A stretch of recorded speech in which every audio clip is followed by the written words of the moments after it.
This month we're going to talk about ergonomics and safe lifting. Ergonomics is the study of people in their working environment, and the goal of ergonomics is to eliminate discomfort and risk of injury to the worker. Ergonomics is all about differences.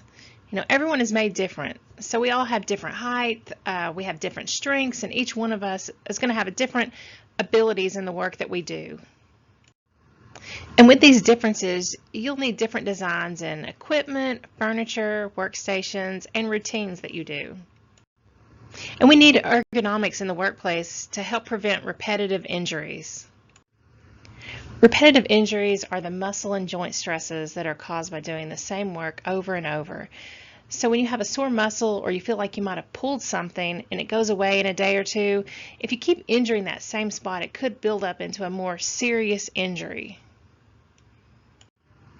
And repetitive injuries can be caused by frequently working in ways that are going to put stress on your body, like carrying heavy loads, squatting, kneeling, gripping, working in awkward positions, bending, using vibrating equipment, applying force, working overhead, repeating movements, lifting, twisting, and overreaching.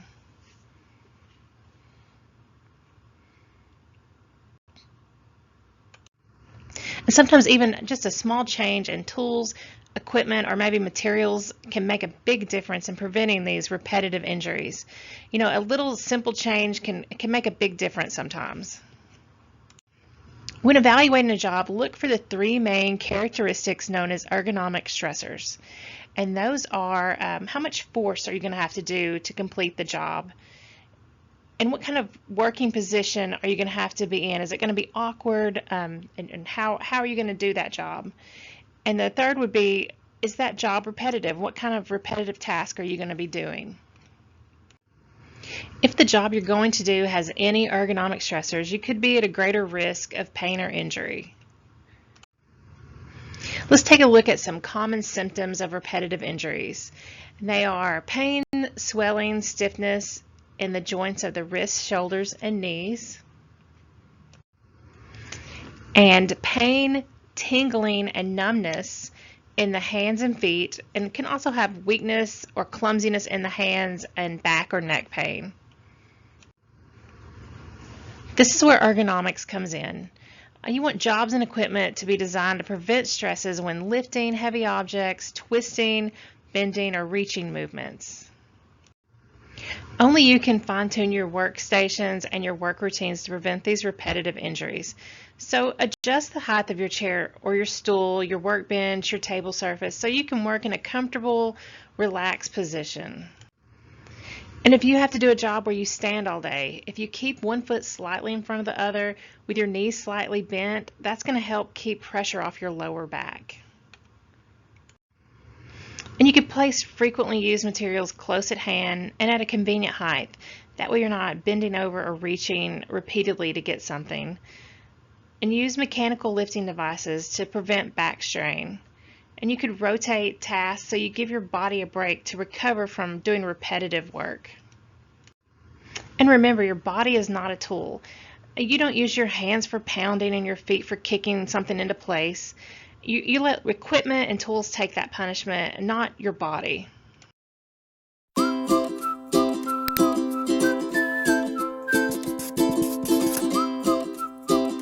When people hear ergonomics, they often think of this. But in truth, ergonomics is simply fitting the workplace to the worker, rather than the other way around. And that includes lots of workplaces: construction, manufacturing, transportation, healthcare. You get the idea. So today, we're going to cover some ergonomic basics that apply to virtually any workplace. These include proper posture, managing forces, and excessive repetitive motion. Ready? Let's start with posture. Sitting, standing, walking, it really doesn't matter. Proper bone and joint alignment is key. So straighten up that back, keeping ears, shoulders, and hips in a straight line. Good. Now squat by hinging at the hip. Keep everything aligned. Now sit. Perfect. Maintaining that posture through your day and work, any work, will reduce fatigue, eliminate strains. decrease stress on joints and ligaments, and have you feeling great. If posture is good, forces are evil. Why? Because they assault your posture constantly. There are lift and carry forces, grip forces, push and pull forces, and just plain old gravity. Hey, let's help you out with this. To avoid injury, don't lift, pull, or push too much. Let your posture guide you. And if need be, get help or use a hand truck or other tool. Also, move that body. If you stand up a lot for work, sit. If you've been sitting, stand up. Every change is an opportunity to realign and think about your posture. Our last Ergo 101 topic is repetitive motion. Doing the same task over and over and over and over and over well, you get the point. Repetitive motions from jobs like these can cause carpal tunnel syndrome, joint problems, poor circulation, and more. Fortunately, these injuries are easy to avoid.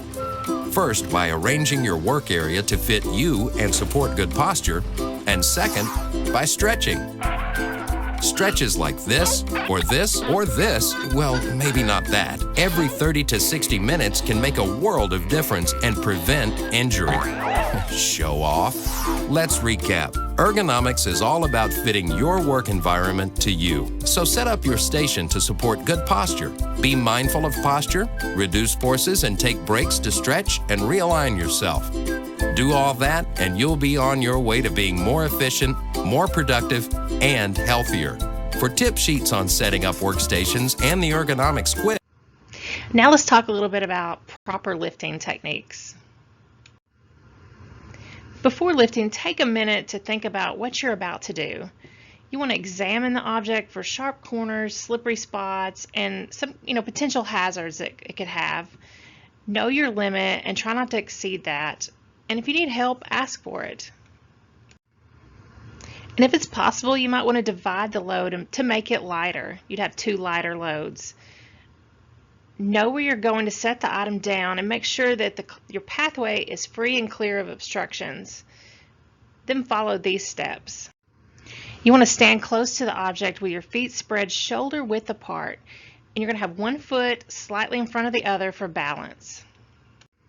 Next, you're going to squat down, bending at your knees, not your waist. Kind of tuck your chin while keeping your back as vertical as possible. Then get a firm grip on the object before beginning to lift it. Slowly begin straightening your legs and lifting slowly. Never twist your body during this step. And once you've lifted the object, you want to keep it as close to your body as you can, because you don't want to shift the load's center of gravity away from your body, because that's going to increase the stress and could cause pain to the lumbar region of your back. And if you need to turn while you're carrying the object, you need to turn using your feet, not your torso. And if you need to put the object back down, just follow those same procedures in reverse order. And remember to keep your back as vertical as possible and bend at your knees.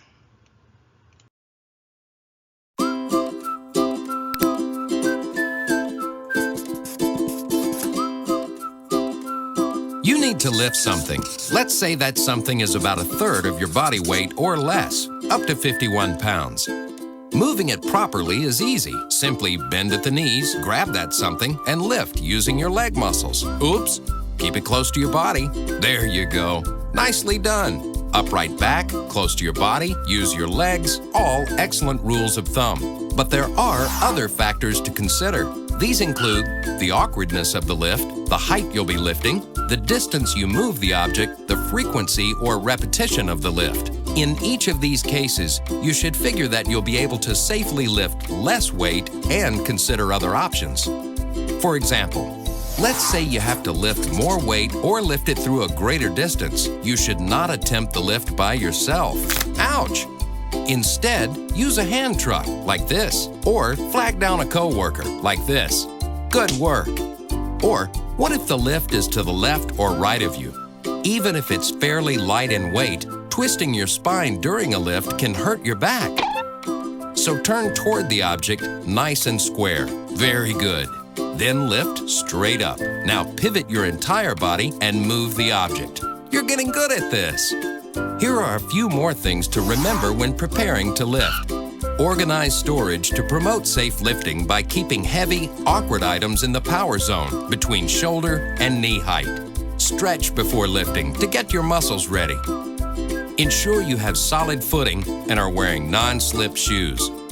Plan your route to avoid tripping. Test the weight to be sure you can handle it alone. By lifting properly, you avoid pulling a muscle, straining your neck, or rupturing a disc in your back, which means you stay on the job, earning your full pay.